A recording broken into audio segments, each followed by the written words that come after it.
यही सबसे biggest difference आता है ऑनलाइन एंड ऑफलाइन एजुकेशन में। ऑनलाइन में आपकी कोई मेंटर नहीं होता है, कोई आपको मेंटरशिप नहीं कर रहा होता है।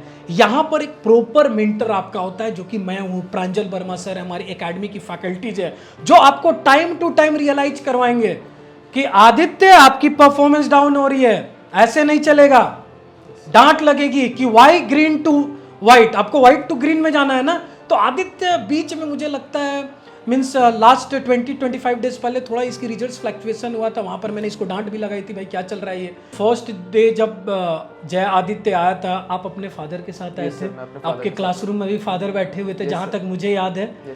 और मैंने इनके फादर को एक बात भी पूछी थी कि सर आपको कुछ डाउट है तो पूछ सकते हैं। तो इनके फादर ने बोला था सर मुझे कोई डाउट नहीं है, लड़के को डाउट है, इनको क्वेश्चन पूछने दीजिए। तो यहाँ पर मैं पेरेंट्स से भी पूछता हूँ कि कहीं आपको ऐसा तो नहीं डाउट है कि आपका बेटा कहीं कोई गलत डिसीजन ले रहा है। वहां पर मैं हूं, ताकि पेरेंट्स को भी तसल्ली मिले कि मर्चेंट नेवी एक बहुत ही जेन्युइन फील्ड है, अगर आप यहां पर मेहनत करोगे तो एक अच्छी मुकाम हासिल करोगे, इसमें कोई डाउट नहीं है।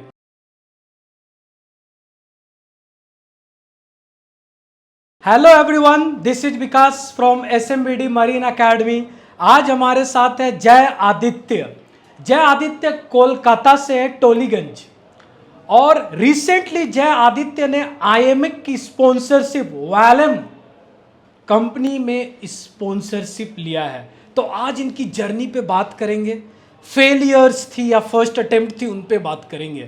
तो सबसे पहले जय आदित्य आपको कंग्रेचुलेशंस, आपने वैलम शिप मैनेजमेंट की इंटरव्यू क्वालिफाई किया है। एंड मैं आपको बता दूं इस कंपनी में कितने लोगों ने क्वालिफाई किया IMEC के थ्रू? सर IMEC के थ्रू ऑल टोटल 4 लोगों ने क्वालिफाई किया है और हमारे SMBD एकेडमी से 2 लोग हैं उनमें से। यस, टोटल 4 स्टूडेंट्स ने इंटरव्यू क्वालिफाई किया and 2 student from SMBD marine academy. SMBD marine academy से वैसे कितने लोग अपीयर हुए थे इंटरव्यू? सर 2 ही लोग अपीयर। ओनली 2 बच्चे अपीयर हुए थे, दोनों के दोनों बच्चों ने स्पॉन्सरशिप इंटरव्यू क्लियर कर लिया है। तो आज हमारे साथ जय आदित्य हैं, इनसे कुछ जानेंगे इनकी जर्नी कैसे रही। सबसे पहले मुझे बात बताओ आदित्य, आपके फैमिली बैकग्राउंड में कोई मर्चेंट नेवी में रहा था, कैसे पता चला?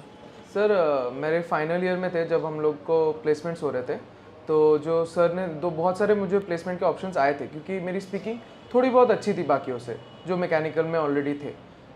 तो मुझे TCS वगैरह की या फिर अमेजोन वगैरह की थोड़ी बहुत मुझे प्लेसमेंट के ऑप्शंस आए थे।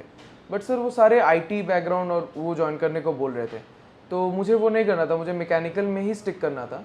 तो मैंने एक सर से कंसल्ट किया था, तो सर ने मुझे बताया था कि मर्चेंट नेवी एक बहुत ही अच्छी ऑप्शन है मैकेनिकल बैकग्राउंड में अगर आप स्टिक करना चाह रहे हो तो वहीं से सर मैंने सर्च किया कि मैकेनिकल मर्चेंट नेवी में ज्वाइन करने के लिए क्या क्या है क्या क्या नहीं है, तो वहाँ से सर आपका रेफरेंस मिला था।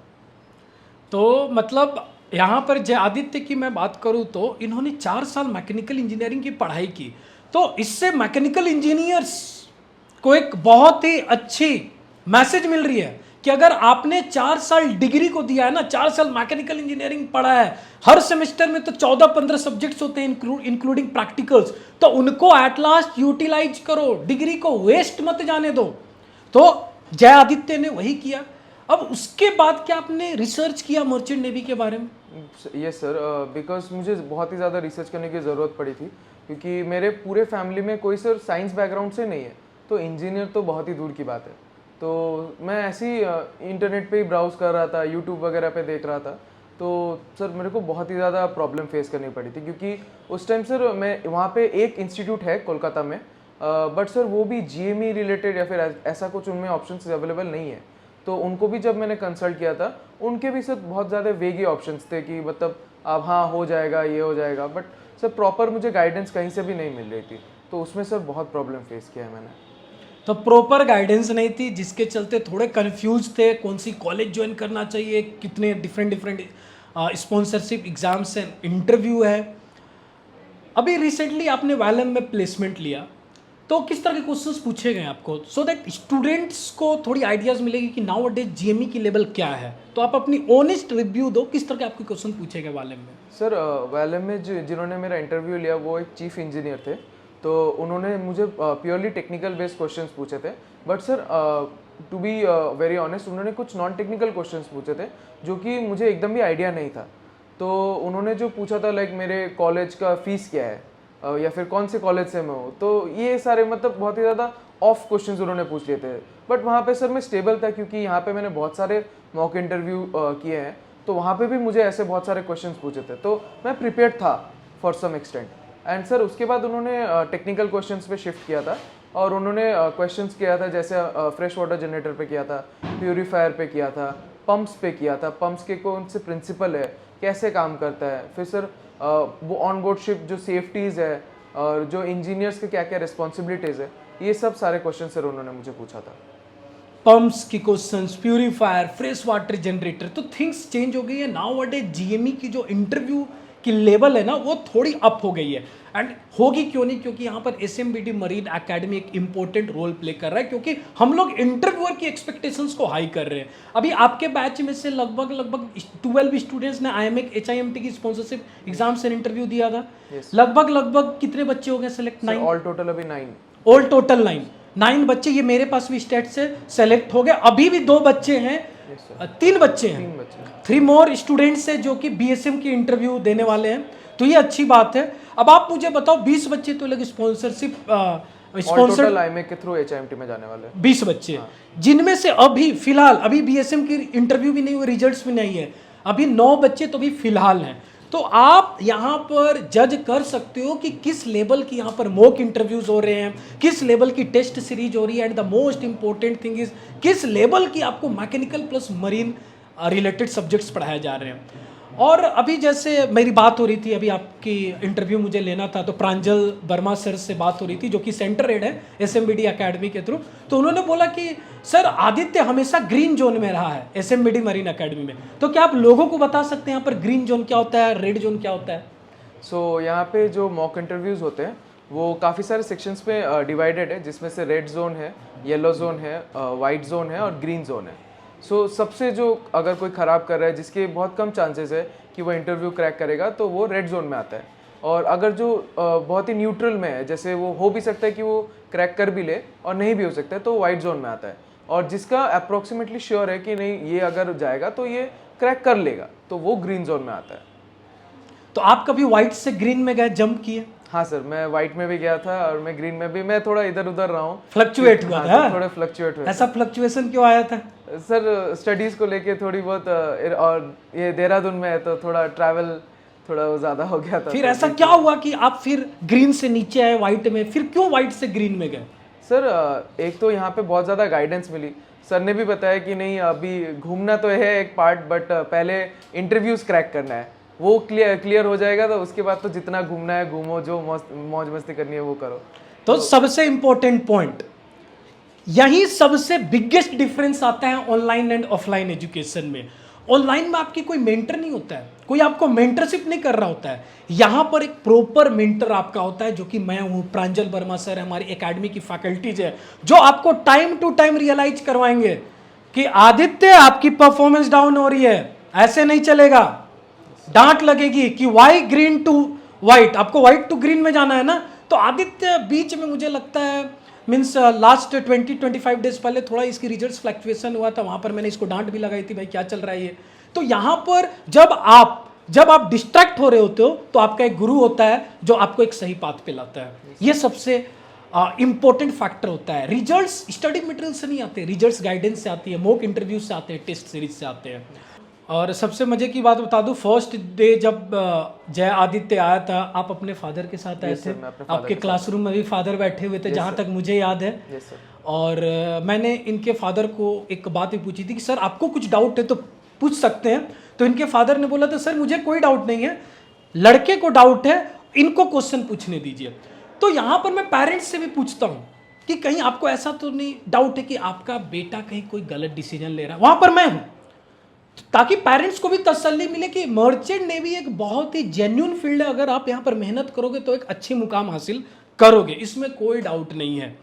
तो यहाँ से क्या लेकर जा रहे हो SMBD मरीन एकेडमी से? सर कुछ यादें लेकर जा रहे हो? हाँ सर, बहुत सारी यादें हैं, बहुत सारी टीचिंग्स है, सर बहुत सारा एक्सपीरियंस जो अभी तक मुझे एक्चुअली में हुआ भी नहीं है, बट क्योंकि आपने वो एक्सपीरियंस शेयर किया है तो मुझे भी ऐसा लग रहा है कि नहीं कुछ तो मैंने शिप में एक्सपीरियंस किया है। तो सर ये सारी चीज़ें मैं लेके जा रहा हूँ और वापस से सर यहाँ पे 4th इंजीनियर के लिए मेरे को तो आना ही है। तो अगर क्लास 4 की अगर हमारी ऑफलाइन बैच होगी तो जय आदित्य फर्स्ट इनरोलमेंट हमारी आ गई है कि ये बोल रहे हैं कि सर आना ही है। ओके, और आपको प्रांजल वर्मा सर की टीचिंग स्टाइल कैसा लगी? सर बहुत ही अच्छा है। उन्होंने पहले तो बेसिक्स पे बहुत ज़्यादा हम लोग के काम कराए थे, और जो मॉक इंटरव्यूज़ लेते हैं वो बहुत ज़्यादा ऑफ क्वेश्चन पूछ लेते हैं कभी कभी, जो कि सर हमारे लिए बहुत अच्छा है क्योंकि वो हमको प्रिपेयर करता है। तो सर बहुत ही अच्छा वो प्रिपरेशन कराते हैं। तो मैं बता दूं, प्रांजल वर्मा सर सेंटर हेड है एसएमबीडी एकेडमी की, जो कि सॉफ्ट स्किल की ट्रेनिंग देते हैं। हमेशा याद रखो, सॉफ्ट स्किल इंपॉर्टेंट पार्ट होती है। आपकी पर्सनालिटी क्या है, आपकी बॉडी लैंग्वेज क्या है, वे ऑफ स्पीकिंग, ये सबसे इंपॉर्टेंट रोल प्ले करते हैं apart from technical. Clear? And at last आप क्या मैसेज देना चाहते हो बंगाल के स्टूडेंट्स को, वेस्ट बंगाल के स्टूडेंट्स को जो मैकेनिकल इंजीनियरिंग कर रहे हैं, जिनको समझ में नहीं आ रहा है क्या करना चाहिए, जो 4 साल की डिग्री को एक डिफरेंट वे में यूटिलाइज कर रहे हैं? और मैंने तो सुना आप ग्राफिक डिजाइनर भी थे। हाँ सर, मैंने तो ऐसा क्या हुआ कि ग्राफिक डिजाइनर्स फील्ड को आपको ऐसा लगा इसको क्विट करके मर्चेंट नेवी में आना चाहिए? सर ग्राफिक डिज़ाइनिंग मैंने करी थी ताकि मैं अपना टाइम वेस्ट नहीं करूँ, क्योंकि लॉकडाउन में क्लासेस उतने अच्छे से हो नहीं रहे थे ऑनेस्टली। तो मुझे लगा कि मेरा टाइम वेस्ट हो रहा है, इसीलिए मैं सोचा कि नहीं, एक स्किल है जो मैं एक्वायर कर सकता हूँ। और मेरी दीदी क्योंकि इंडस्ट्री में है, लाइक टॉलीवुड इंडस्ट्री में है, सो उनका भी थोड़ा बहुत हेल्प हो जाता था, और मैं भी पार्ट टाइम मुझे जॉब मिल गया था, तो इसीलिए मैं पार्ट टाइम कर रहा था। बट सर मुझे था कि मुझे इंजीनियरिंग में कुछ तो मुझे फोड़ना है सर, टू बी ऑनेस्ट, क्योंकि मेरी दीदी से मेरी एक ऐसी हेल्दी कंपटीशन रहती थी। तो अब क्योंकि वो एक इतनी बड़ी एक्ट्रेस बन गई थी, तो मुझे सिर्फ इंजीनियर बन के कोई फ़ायदा नहीं होने वाला था, सर घर पे इज्जत चाहिए थी। तो मैं सोचा कि सर मर्चेंट नेवी तो मुझे करना है, क्योंकि यही एक रास्ता है घर पे अपनी इज्जत बना के रखने के लिए। और इन्होंने स्पॉन्सरशिप एग्ज़ाम क्रैक किया, कोई फेलियर्स देखा था इससे पहले? हाँ सर, IMS गोवा मैंने जब ऑनलाइन में सर क्लासेस ले रहा था, आपके पैकेज के थ्रू मैं पढ़ रहा था, तो तब मैंने सर IMS का एग्ज़ाम दिया था, बट सर वो क्रैक नहीं हुआ। क्रैक नहीं हो पाया। चलो बढ़िया है, आपकी जर्नी अच्छी रही। एट द एंड क्या मैकेनिकल इंजीनियर्स को एडवाइस करना चाहोगे? सर मैकेनिकल इंजीनियर्स को यही एडवाइस करना चाहूँगा कि अभी जो करंट मार्केट है उसके हिसाब से जो डिमांड एंड सप्लाई है वो बहुत हिला हुआ है। सो अगर आप मैकेनिकल इंजीनियरिंग कर रहे हैं और आपको अगर जॉब्स मिल रही है जो बहुत रिमोट लोकेशंस पे है, प्लस सैलरी भी नहीं है, प्लस हेक्टिक जॉब है, तो इससे अच्छा तो मर्चेंट नेवी मुझे लगता है, क्योंकि यहाँ पे भी है थोड़े बहुत डिफिकल्टीज है, लेकिन एट द एंड मेरे को लगता है ये ज़्यादा वर्थ इट है। क्योंकि आप अगर आप काम पे जा रहे हो तो आप टोटली काम पे जा रहे हो, और अगर आप छुट्टी पे जा रहे हो, आप पेरेंट्स के साथ रहना चाह रहे हो, तो आप एक्चुअली में पेरेंट्स के साथ रह पा रहे हो। ऐसा नहीं कि सिर्फ सर रात को आगे सो गए फिर सुबह चले गए। तो सर ये तो और सबसे मैं मजे की बात बता दूं, जैसे अभी जय आदित्य ने बोला, मैं एग्री करता हूं, लेकिन रियल स्ट्रगल, जब तक एक जहाज आप नहीं मारोगे, एक सेलिंग नहीं करोगे, तब तक आपको रियल स्ट्रगल नहीं पता चलेगी। तो स्ट्रगल तो लैंड में भी है, स्ट्रगल शिप में भी है, हर जगह स्ट्रगल है। मायने रखती है कि आप कितने मेहनती हो, आप कितने ईमानदार हो, आप कितने अपने काम के प्रति को लेकर सीरियस हो, उससे आप एक अच्छी मुकाम हासिल करोगे। So wish you all the best Jai Aditya. Thank you sir. In future आप ग्रो करो, अपने माता पिता का नाम रोशन करो। Thank you. सर।